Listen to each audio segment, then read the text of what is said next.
in, and it would play music. It was kind of like a flute-shaped type thing that would play music, and it had air that would come out of it, and the bubbles would just come out as the music did. And so one night in the middle of the night, much like the little Matchbox cars and things, the bubble blower started playing. And your dad and I were upstairs asleep in the bed, and I heard this bubble blower going off at night. And what was really odd was your dad went downstairs to see about it, and he couldn't get it to stop playing.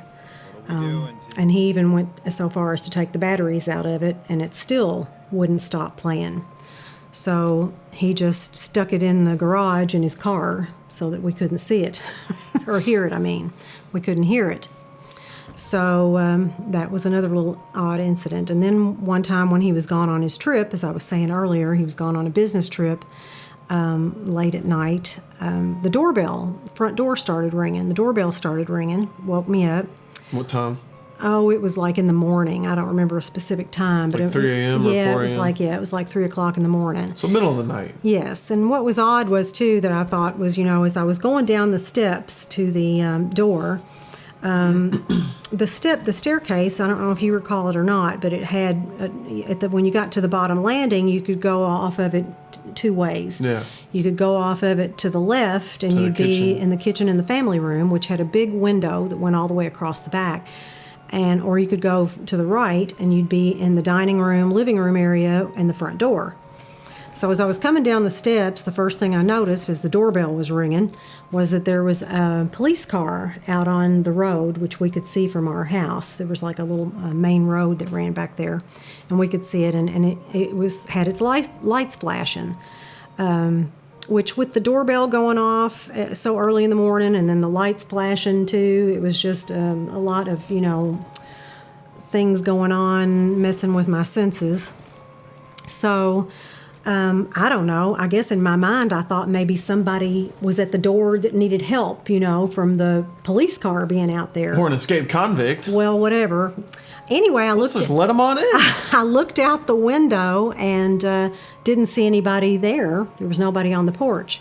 So I opened the door, and there still was no one on the porch, but the doorbell continued to ring. And I couldn't, it wouldn't stop ringing until stupidly, I guess I wasn't too worried about things because I went down to the basement and to the breaker box and flipped the breaker on the doorbell, and that was the only way I could get it to shut off. And then later on, we started having issues with flies. And I don't know how many of y'all are familiar with the Amityville Horror movie, but we had flies all over the basement windows, just like they did in the Amityville Horror. They would just be covering the windows, and I'm talking, 50 to 100 flies would be on the windows down in the basement. And they wouldn't fly, they just sat there. They were big old fat green flies that wouldn't fly. And there were so many of them that I would actually go down there with the vacuum cleaner and suck them off the windows. And then it wouldn't be too long, a couple of days, they'd be right back again. And so I'd be back down there again with the vacuum cleaner, sucking them off the windows. Now, we thought all kinds of things. We had a garage space in the back side of the basement that we...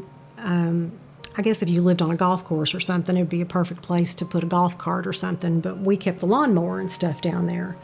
And so, your dad kept saying, well, they're probably coming in because of the grass and stuff that's stuck to the lawnmower and this and that.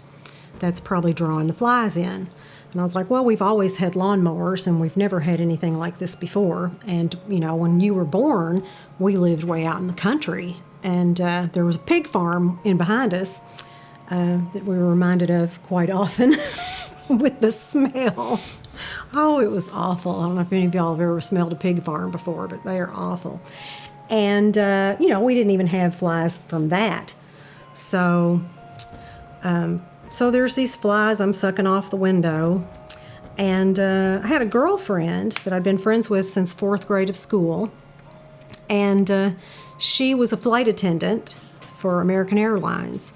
And so that was a job, where she was on her feet all the time and kind of stressful, dealing with, people all the time. So when she would come back home, she lives here in Lexington. And when she would come home, she had a woman she was going to for shiatsu massage therapy. And this woman's husband was from Ireland, and he was what they call a seer. I think that's S-E-E-R, I believe, seer, which meant that he kind of could, see into your future, apparently, supposedly. He could see your future, and I don't know what all. But you could take pictures to him. He had a radio show, actually, where he did a radio show and would talk to people. And you could take pictures and show him, and he would look at the people in the pictures and could tell you things about what was going to happen to them, or different things about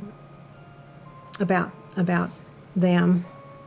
I'm stammering, I'm losing my thoughts.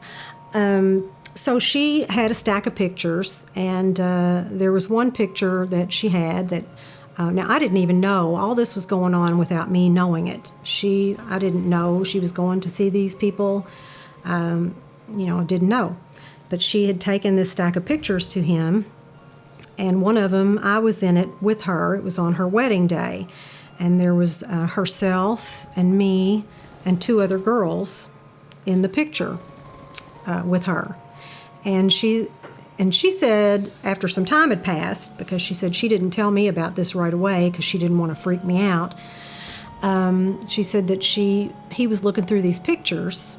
And when he got to my picture, he stopped and he pointed to me, and he said that I had just lost a very important female figure in my life, and which I had. Your grandmother had passed away. And so this had to have been like around 1990. She died in 1996. So this was probably either sometime late 1996 or maybe 97. 97, possibly.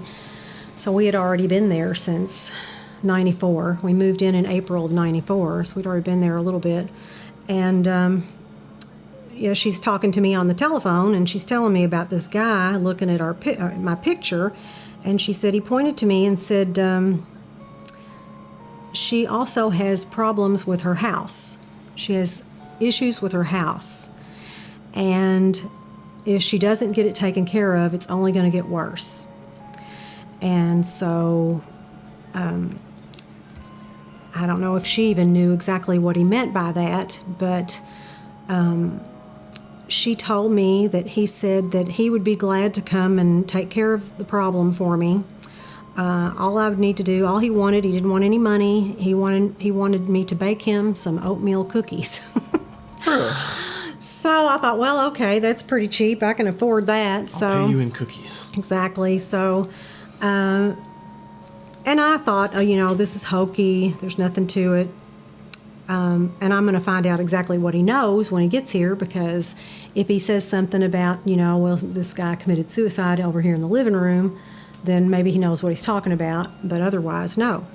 So they come, my girlfriend comes along with this man and his wife, and as soon as they come in the door, I see him when he comes to the front door. He's looking at the front of the house, and Travis's bedroom was right over the garage.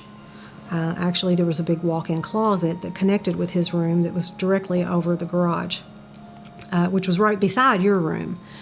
But he pointed up to, when he came inside, he said, I need to see this room over the garage, Travis's room.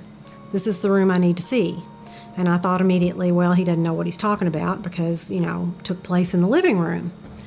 And so I actually told him that. I said, I guess my girlfriend had already told him that there had been a suicide in the house. And so I said, well, the suicide took place in the living room. And he said, that may be. But he said, the negative energy, it's the first time I'd really ever heard anything about negative energy, but the negative energy would be where he thought and contemplated the act of committing suicide, where he spent a lot of time thinking about it. And it kind of made sense to me at that point because I remembered when we first looked at the house,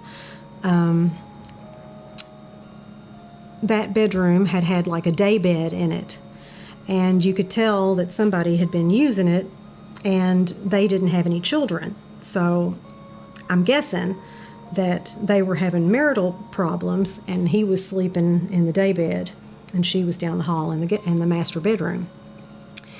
And there was also, when we first bought the house, because she left this behind, there was like a big piece of wood that looked like where she had been using it to jam the door with, like that she would prop it up underneath the doorknob to keep anybody from opening the door.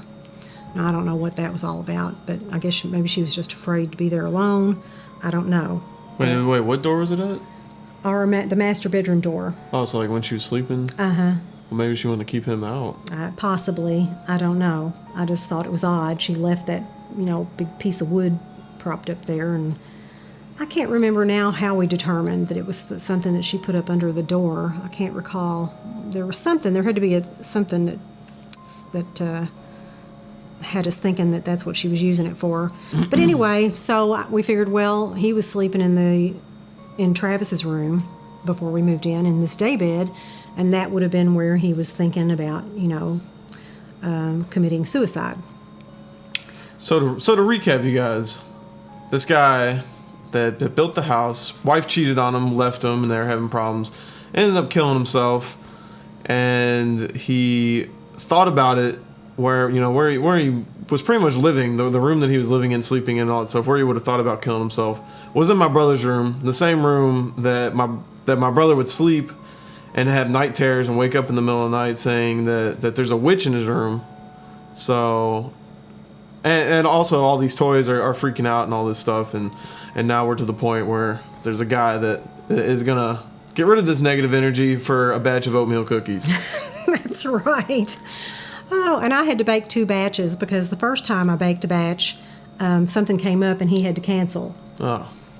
I was dying because I was like, at that point, my girlfriend had told me, what he was thinking, that there was all that. So then, all of a sudden I start thinking, well, all these weird things that have been happening in the house, must be, they're trying to tell me now that there's something supernatural going on. And it actually made sense, because all of a sudden there was like, well, that must be what's causing all these weird things. And then when he came to the house, I was just kind of more convinced of it because, so he told me he needed to go up into that Travis's room. And then he asked me too, he said, does your son have trouble sleeping at night? Because I told him, I said, well, that's it's my son's room. That's where he sleeps. He said, does he have trouble sleeping at night? Because he said, if there's a lot of negative energy in the room, it would cause him to have disruptive sleep. And I said, well, yes, as a matter of fact, he does. I said, he has night terrors at night. And he said, well, that makes sense. So, and I told him about the issue that we had with the flies in the basement, and they weren't at all surprised with that. His wife said, what kind of flies are they? What do they look like? And I said, well, they're just big old green fat flies that don't really move around much. And she said, those are like the kind of flies that are attracted to like dead animals, rotting flesh. So Yummy. those are the kind of flies that, that you see covering dead animals. Dead animals. Yeah. Right. So, that made sense to her too, because she said, that flies like that, the flies are drawn to negative energy. So, I don't know why they were only in the basement though, because they never were upstairs. They never did come upstairs, which is where, you would have thought that the flies would have been all over Travis's, window. But they weren't. They were all in the basement. So he said he needed a glass of water just a glass of tap water. He didn't want any ice in it or anything, and that he needed to go upstairs. And his words were, "I need to just go upstairs and do my thing, and when I'm done, I'll come back down." And so he did. I got him a glass of water, and he went upstairs, and he was up there for a little while.